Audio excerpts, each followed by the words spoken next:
Okay, we are live. This is dive into world building. I'm interim host Che Gilson, filling in for Julia while she's in France. Lucky duck. Yeah, like oh, Brian's immediately sneer at France because you're British. Okay. If I was French, it'd be France anyway. La France. France. So today's topic is bribery. And I landed on this. This is sort of, I wanted to separate it a bit from the corruption topic, which we already did. You know, revisit in future if everyone demands corruption part 2. But I wanted to talk specifically about bribery. And I remember sort of what changed my thinking on it was a memoir I read of a woman, a Chinese woman, who she was part of the Cultural Revolution as a teenager. And she actually volunteered to live in a country and work on a pig farm. And at a certain point, she realized she was never going to get out of there unless she figured out how to do it. So she managed to go home, visit her parents, and the way off the pig farm back to the city turned out to just be a series of bribes. It was presented as pretty normal, as this is just sort of how you get things done. And it wasn't oh, this system is so corrupt. It was just, oh, I had to bribe this guy with this and this and then this, and then I got sent back home. Managed, after, there was a 2 or 3 step process. So I got to think about that. I'm like, oh my gosh. We, and by that I just mean sort of maybe Americans or Western culture-ish, think of bribery as corruption, but in some places it is sort of a cultural norm where this is just how you get things done and everyone knows it and everyone's prepared to carry it out. So I got to thinking it's also kind of fun in genre if characters can bribe their way into situations and places, and I think we've all sort of seen that in books and films and TV. So the question is, do you build in bribery as a cultural norm? How do you use it in your plot? Who gets bribed and with what? And if it is a cultural norm, are there sort of standards or payment minimums? Is it something everyone knows? Et cetera, et cetera. I think there's also the question of who gets to get away with it or not. There are people who can't bribe their way out of police interactions and people who can. So that's a big part of figuring out who has the power in a society and who doesn't. Mm-hmm. Yeah, so it's but it's so there's also sort of a who are you going to bribe component as well, and what do you need to get done? Mm-hmm. And is money the big talker? Sure. Is it money? Is it payments in kind? Is it faith? Is it reputation? What exactly is it that the other person wants, or what do you want that you are willing to pay, and in what way for? Yeah, bribery is a power relationship. Who's got the power and what do they want in return for using that power on the behalf of the person bribing them? Yep. And it's interesting, bribery in the US is not something that end users do for the most part. In order to get a passport, you don't hand over $100 bill in your palm as you shake the person's hand. However, if you are a corporation who does not want to see your business be regulated, then you hand over $50 million in a wire transfer from an anonymous bank account, and that's how you get things done. So I think we just have a different locus where all of those transactions happen.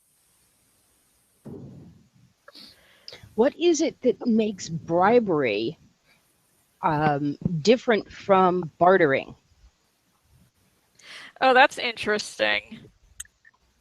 Bartering is usually considered to be a roughly equal transaction. I have something you want, you have something I want, and then we will negotiate about that. It's generally not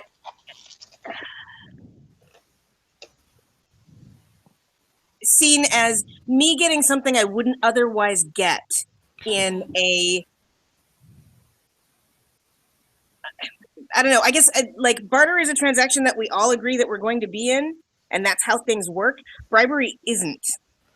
Yeah, for me, bribery is a situation where you should be entitled to something, but you're not receiving it unless you provide this additional inducement. Like, you should be able to just get your passport because you're legally entitled to a passport. But mysterious bureaucratic things will get in your way if you don't bribe the official. But not always, because you can be bribed to provide things you're not supposed to, as in corporate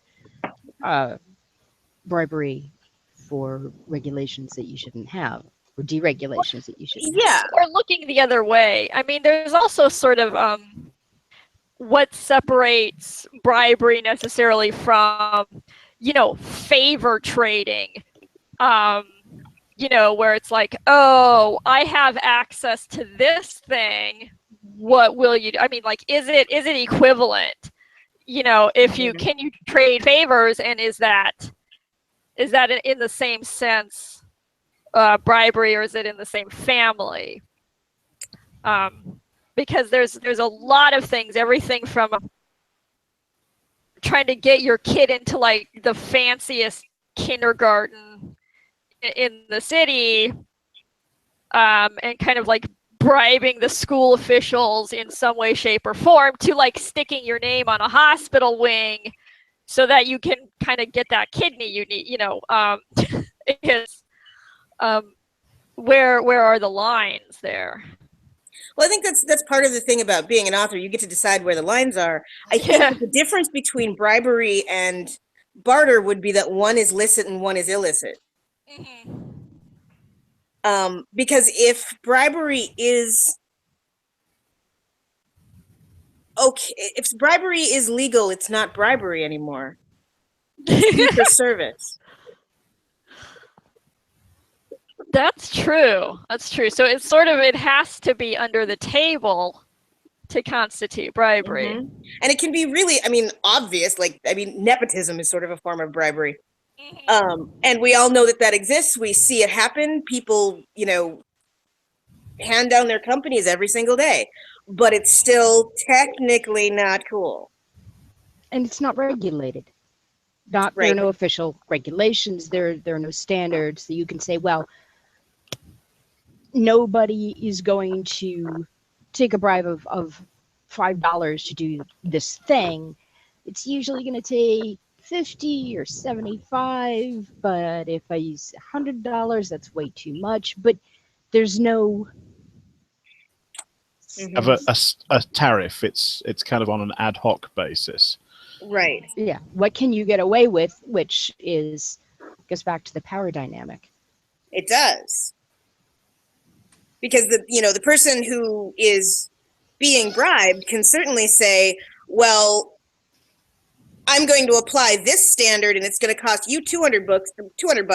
I'm going to apply this other standard and it's going to cost you $3 million. So there's that. And I think we sort of find ourselves in that everyday safer for some reason. with that mentioned, the idea of bail, and how outsized bail has become, is slapping impoverished people with huge amounts of money to get out of jail, versus someone else who can afford it, who gets perhaps a lower one. And then again, it's like, it's an interesting power dynamic. So it's like, how do you, it's like, is bail legal bribery to get out of jail?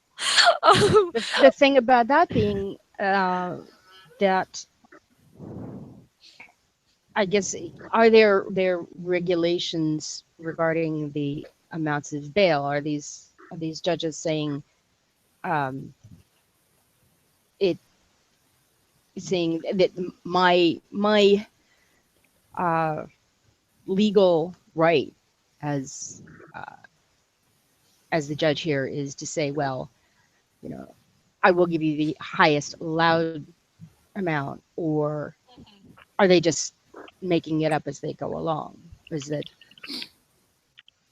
in theory, the idea of bail is that it is set at a level that you can, in theory, hand over, but is so valuable to you that you won't do a runner and lose out on that money.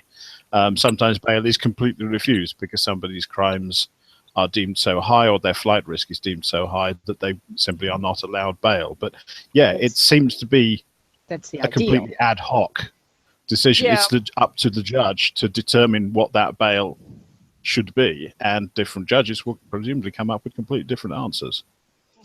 Yeah, we are not dealing with juries or legal systems that are tightly connected to our peers, as in those common to our economic and class groups. Yeah. Because you've got one court, just one physical court, one jurisdiction with a wide variety of people going in front of the same judge with differing economic circumstances. And so if there are either written limits that can be applied in an outrageous fashion, or there aren't any written limits at all, and you're dealing with the biases and prejudices of the judge to say, well, this is how it's going to work, and they don't have to go by the ideal. And in a more or less regulated or unregulated system, you may be able to directly bribe a judge for lower bail, less bail, or own recognizance. And that's the difference, because legitimate bail, however outrageous it might be, goes into the system, into the legal coffers. A bribe goes into personally into the hands of the person with the power. Power and authority are not the same.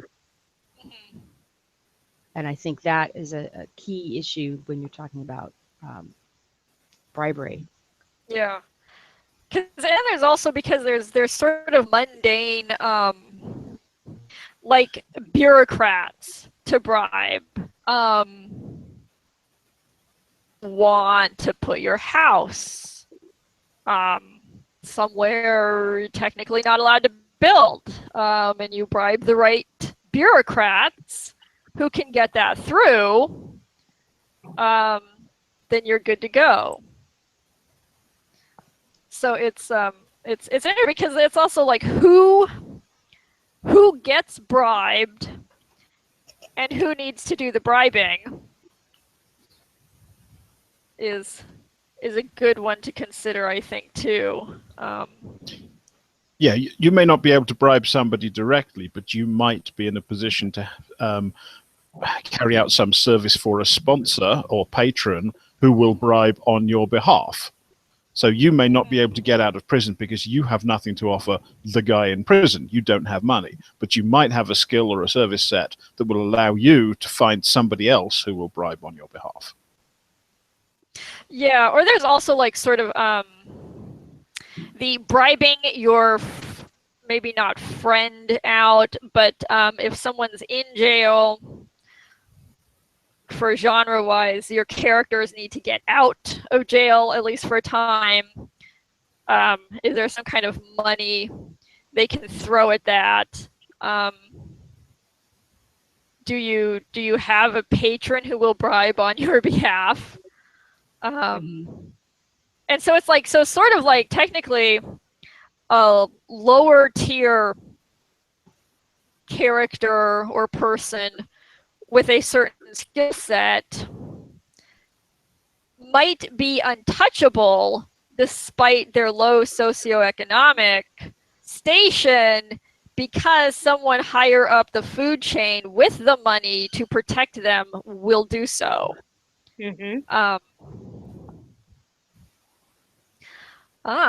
Brian's got, if anyone wants to judge their chances of bribing someone successfully, here's a corruption index by country. The US is 18th out of 176. So that's probably not a good idea to try in the US. The worst place to try it is Denmark. Denmark is top of the list. The best chances of a successful bribery are in South Sudan and Somaliland, which is not a great that makes surprise. sense. Yeah. Yeah. Well, and that actually brings us to. Oh, go ahead, Brian. Yeah, countries with no successful infrastructure are much more open to bribery, because there's very little infrastructure to punish the people who are taking the bribes, you know, or indeed to punish them for not doing their job if they're, you know, not being bribed.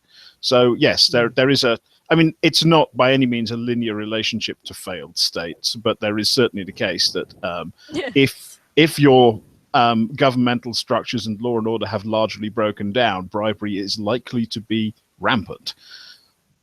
Yes, correlation does not prove causation, but it sure does make you think, doesn't it?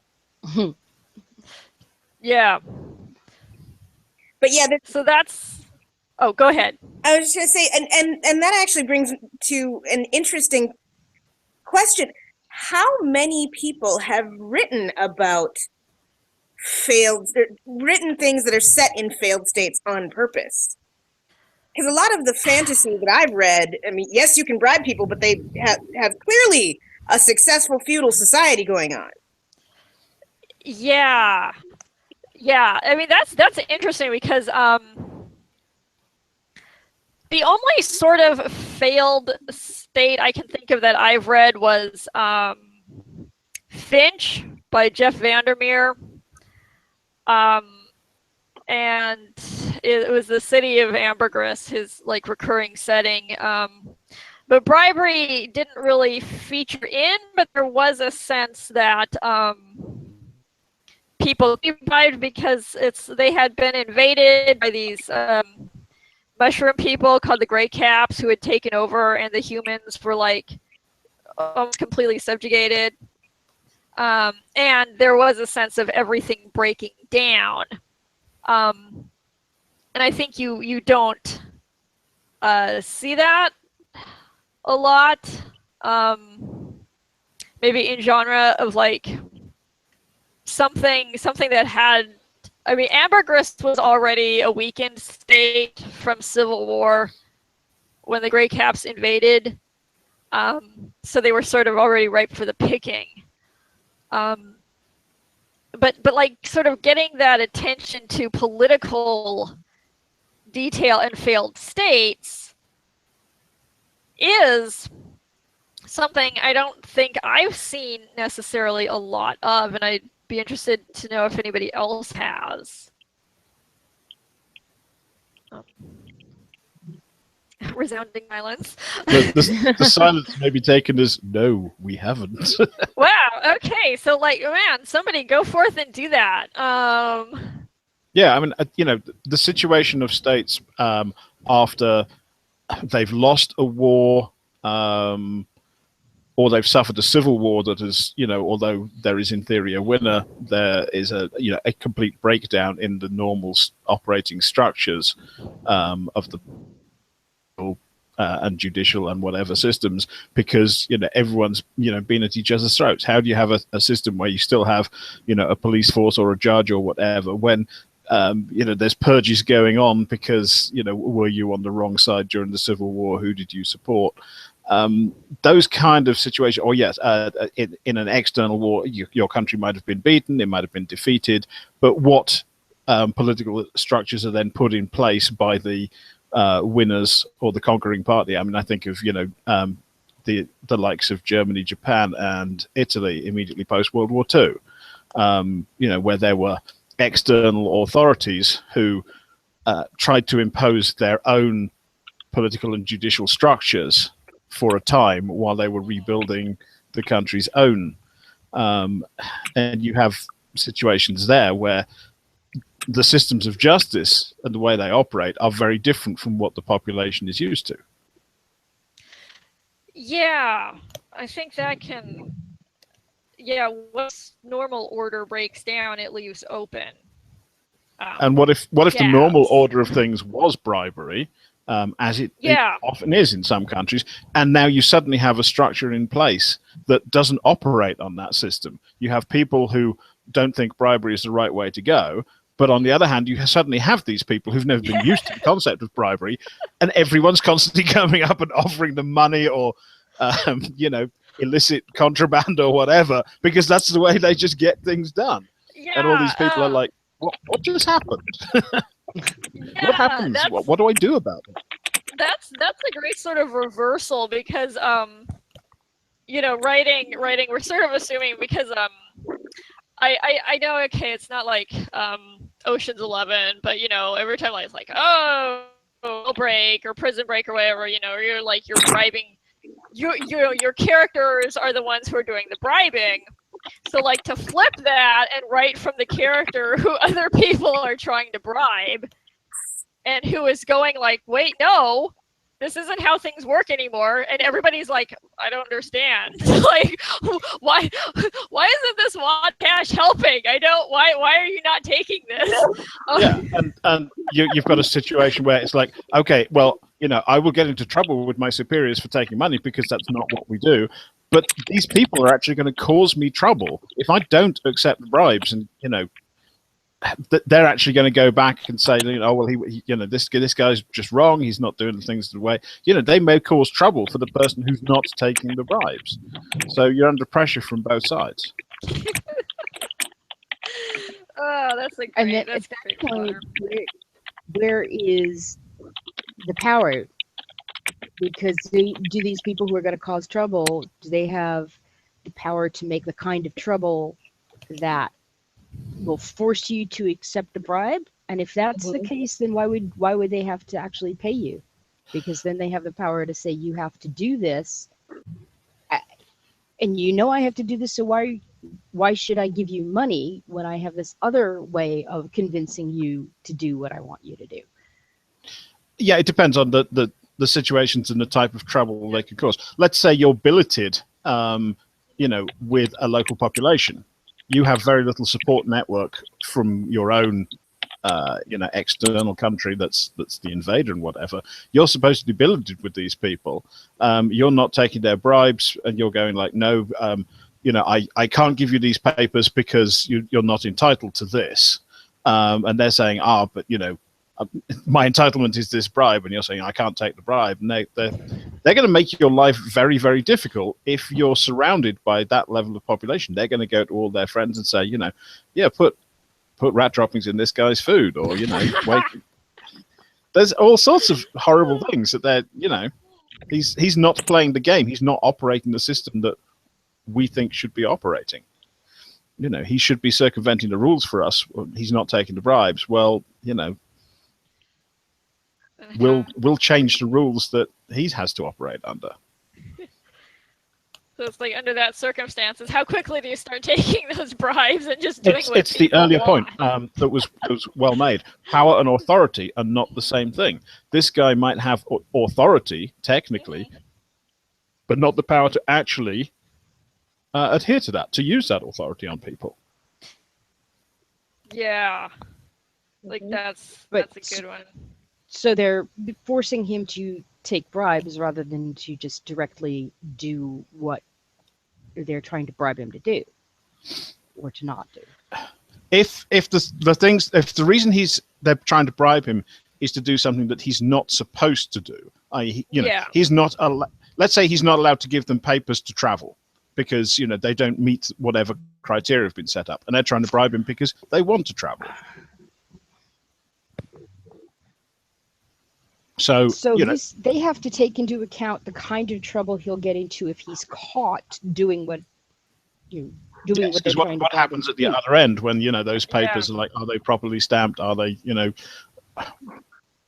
It's not just necessarily that one person, but there's a lot of potential ramifications. I mean, I'm not kind of necessarily thinking the whole thing through off the top of my head, but there are circumstances where you can put this power dynamic in place of somebody who doesn't feel they should be corrupt by their lights, but suddenly finds themselves operating in a completely different cultural group where that what he sees as corruption is normal practice for all the people around him, and what how you then respond to dealing with that, versus your moral center.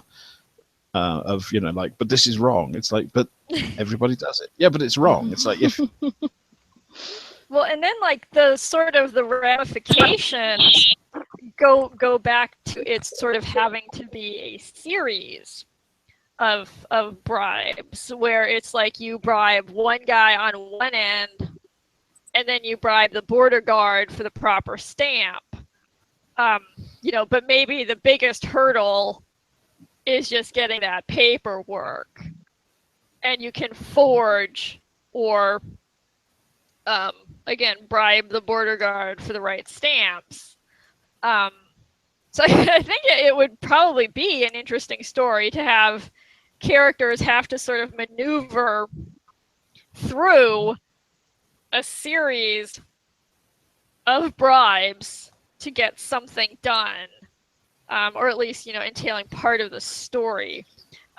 It's like a quest, First of all, you need this item, and then once you've got that item, you need to go and get this other item, and so forth. The bribery quest. The bribery quest. Yes, there's a whole series of novels. Bribery quest. Yeah, new genre. We've invented it right here. New genre. The bartering aspect of bribery, because you do have to make these. I guess it's more of a. It is horse trading comes in. Is that where the term comes from? It is a trade where both people are trying to find out. They're balancing what they can afford to supply versus what the value of what they're receiving versus what the risk is. Monetary exchange is very straightforward. I mean, money was invented to act as a single medium of currency, so that if you didn't necessarily want what the other person had to offer, money allows you to have some medium that you can then use for some other person. Barter is a more direct. It's like we both have something the other person wants. Now the question is, to what extent? How much do they want it? How valuable is it? How much of this stuff do I have? If you want to buy a horse and you have a cow, is one cow worth one horse? Well, you might have to have 5 cows to a horse or 5 horses to a cow. It's going to depend on supply, demand. There's a lot of different factors to take in. And those factors will vary for each individual transaction rather than having a straightforward, D&D style money system where a cow is always worth X and a horse is always worth Y. It's like, that's not the case. There are places where a cow is useless and a horse will save your life. And there are places where the exact opposite is true. That brings bribery as sort of an economic force as well. Like if you have a system or culture where it is a norm, and then someone comes in and says, no, we're not going to do this anymore, and you suddenly remove all this income,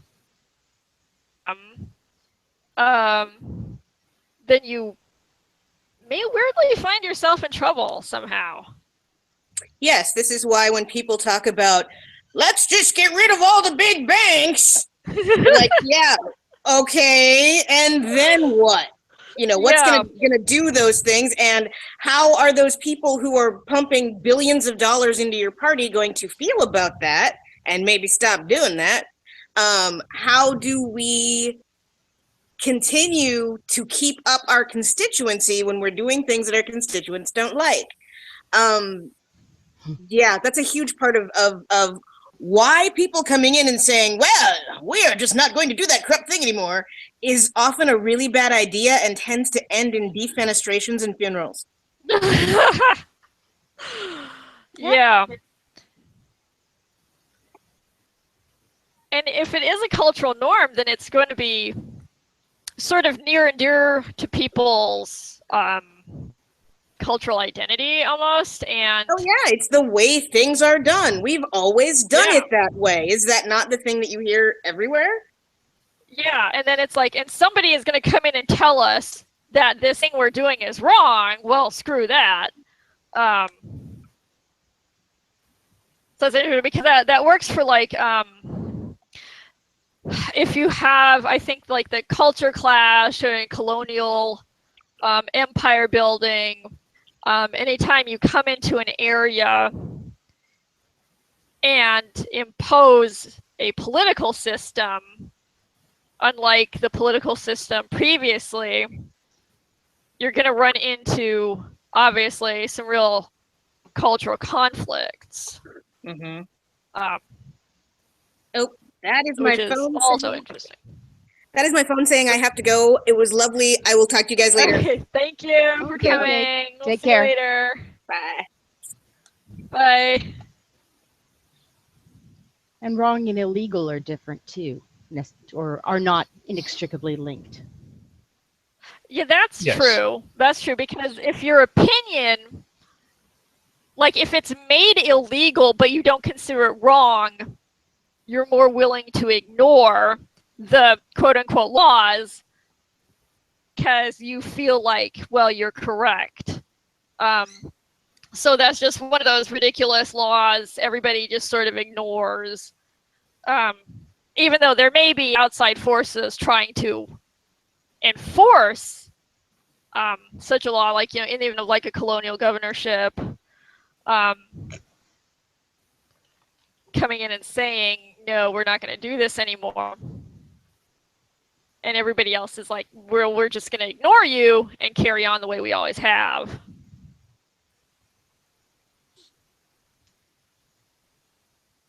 Yeah, I guess. Yeah, that's. I mean, the directions of, you know, what's wrong and what's legal, you know, in theory, and this actually goes away from bribery more into general legal systems. The idea is that things that are wrong, as in immoral or unethical, are illegal, but then you get to the place where if it's illegal, it must be wrong or immoral or unethical, and that's not necessarily the case. Yeah. Possibly because somebody has been bribed to make something illegal because they don't like the way it affects them. Yeah, that's interesting, because there have been like sort of, you know, the whole case against pot was, what was it, William Randolph Hearst didn't want it because it was like or something. It was like insane. He launched like this huge campaign against marijuana and got it made illegal, and lo and behold, you know, attitudes have changed about it over the course of the years, but it began as sort of this propaganda move because he didn't want competing or something. It was like, you have to go look it up. But it's kind of bonkers. Yeah. So that's sort of like, it's like, do you want to get some, and like, how is it like the scope bribery? Because there is sort of like, you can bribe for small things, paperwork, bribe the tax, maybe, maybe, bribe somebody into or out of jail. But then is there a certain point where like bribing like big politicians to get laws of a nation changed is this sort of like big bribery versus small bribery? And I'm not, it would be interesting if you could manage like a genre story about a bribery to change the laws of a nation, because that has happened. There were lots and lots of backroom political dealings, yesterday, today, and tomorrow. Is there a different name for it when it becomes international or even federal? And I don't, if there is, it's only because they want to pretty it up. Yeah. Yeah, if it's lobbying, it's acceptable.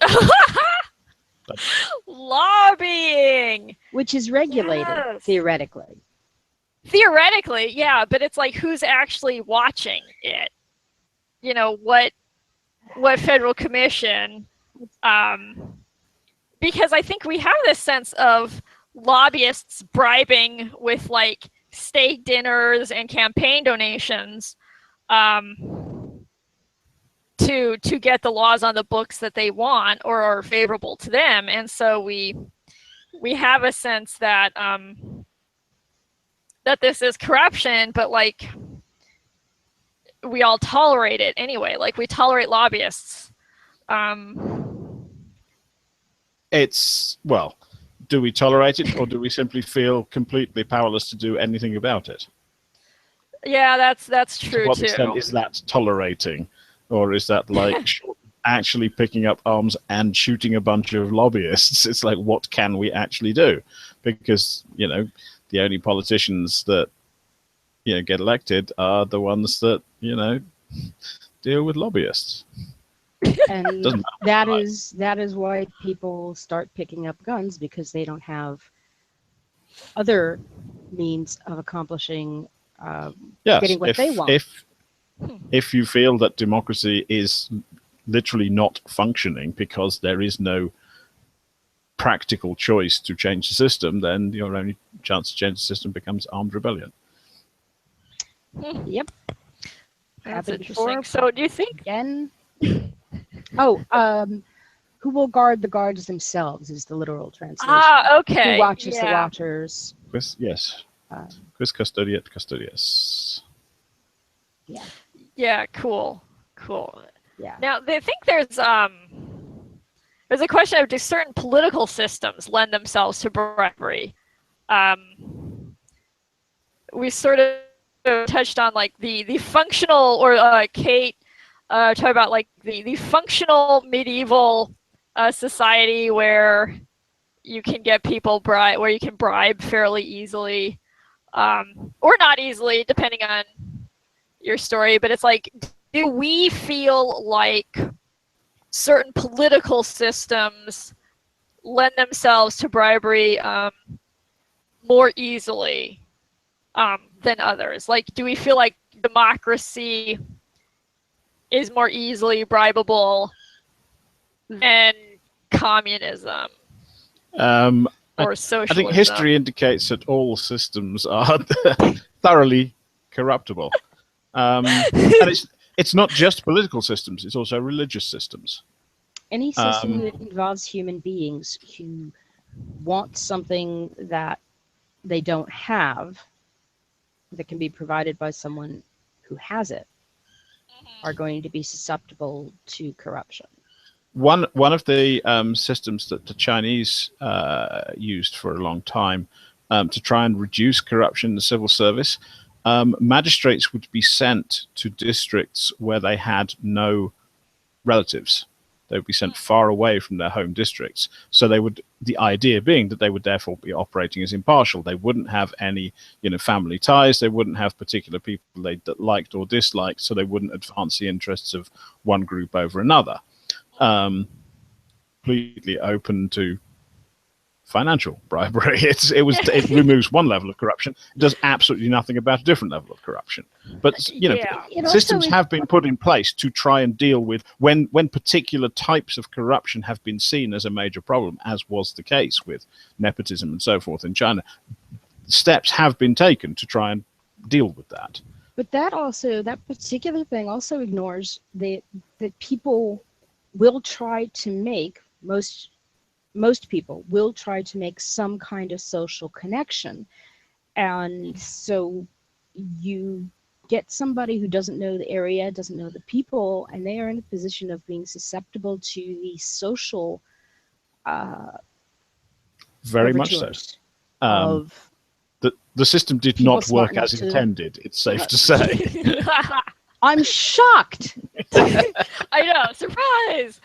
But it's another of those things that you can bring in and use, in world building. It's one of these things. Just because the system turns out not to work doesn't mean people won't have tried it or that it won't have been instituted over a considerable length of time. And people will resist change because they'll say, oh no, we brought this in precisely because of problem X. And it's like, yes, now you have problems Y and Z and alpha and aleph and, Yeah, fixing one thing. But they go like, no, because problem X. And people are focused on that because historically that was such an issue that they don't look at the ramifications of the new or different problems that are arising. I think I'm wondering if it is easier to write from a world building standpoint, a solid working system than to write a working failed system. Because if you write an ideal system and it works, then there are rules, it's a thing that's supposed to work and it works, so you're good. How do you deliberately construct a failed system? I mean, you can start with your working system and then break it in a structured way, but that's also getting off the actual topic into why have we not seen this so much? Well, I mean, I think that's interesting because I think it would take a fair amount of research into failed to thoroughly write a broken system and then make your characters operate in this broken system. I sort of feel like I know there's it seems like there's some at least science fiction where you get like the crime and the space pirates bribing ports and whatever, but that's like this sort of like almost borderline lawless. It seems like people either go like full lawless or working system.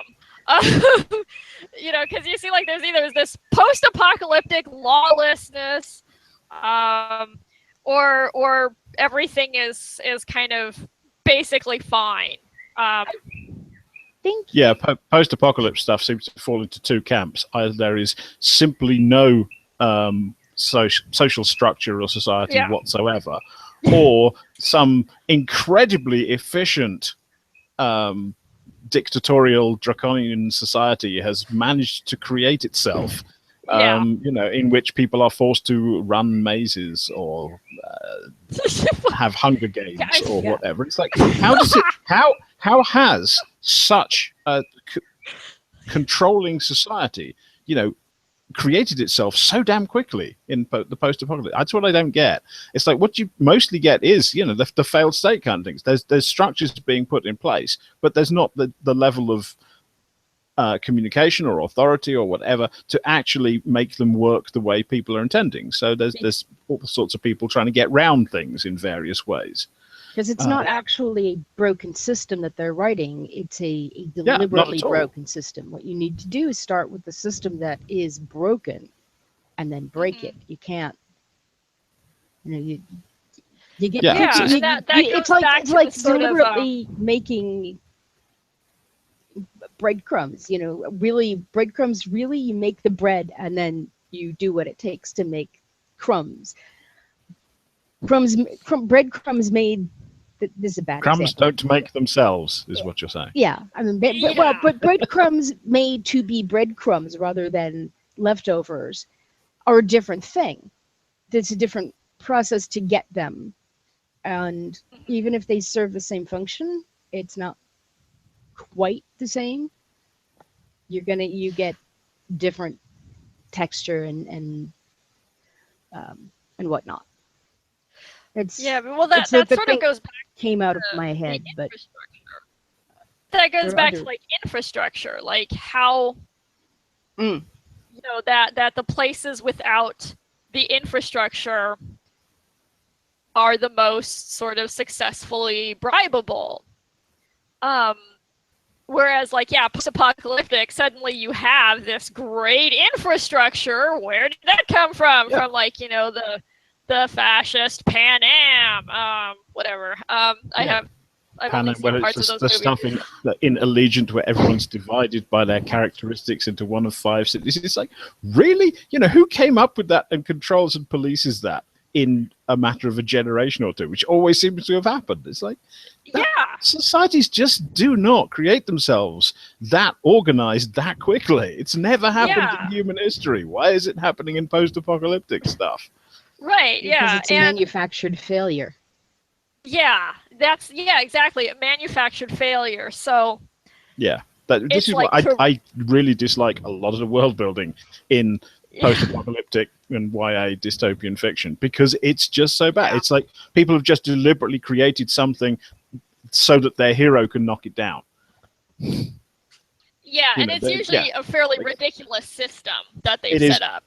Invariably a really ridiculous system that would not be working in the first place, and also would not fall down just because one person rebels against it. It's like it would fall down because it's just totally unworkable.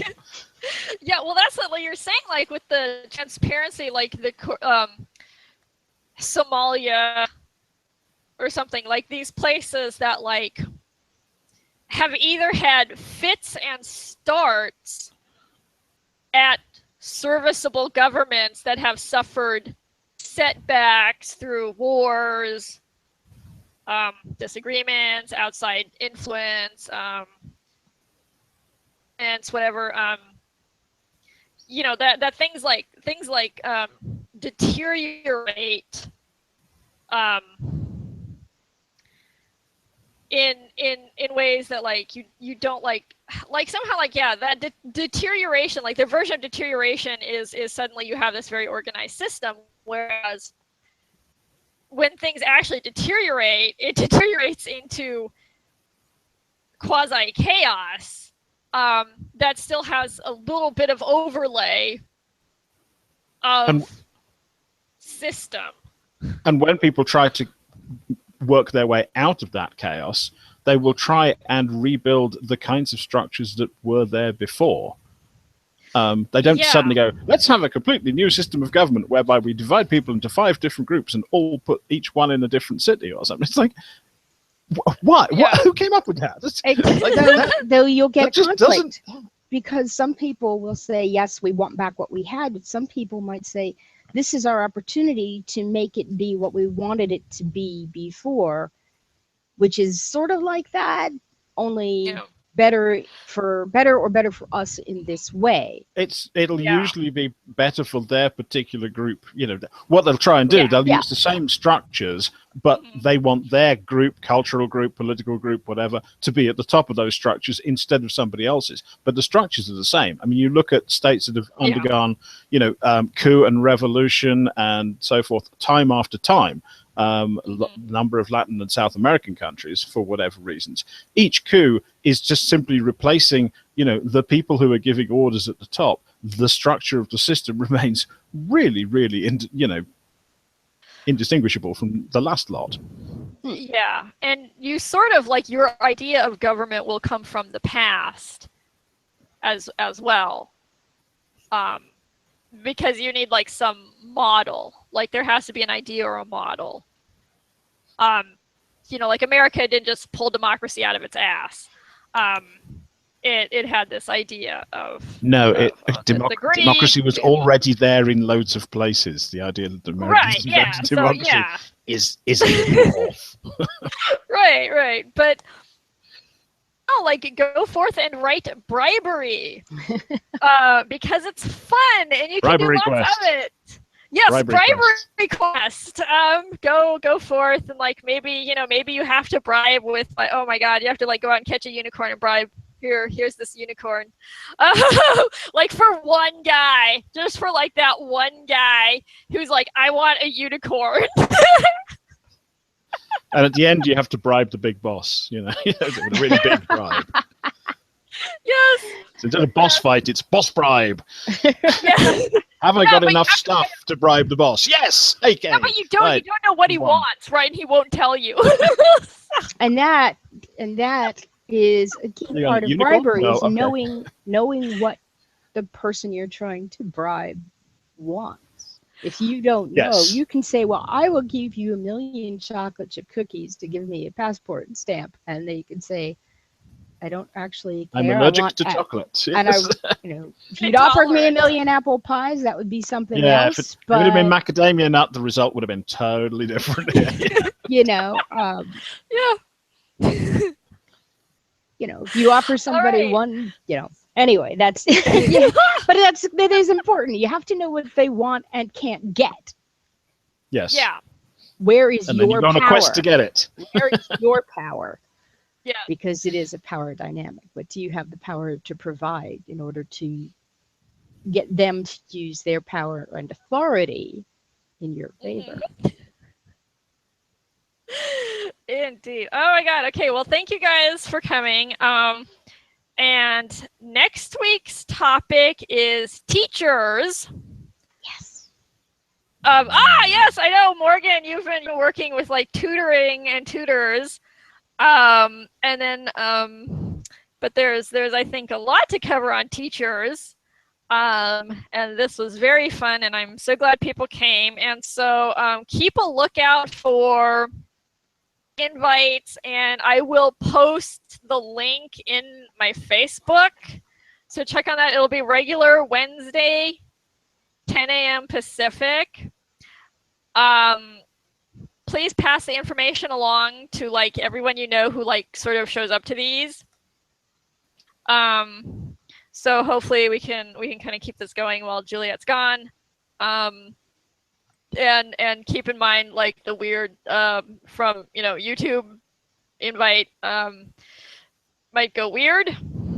We don't know. And I'll be sending out invites early. I'll start early to try to help get everybody in on time-ish. But know that you can kind of poke me on Facebook or whatever and oh, the invite didn't come.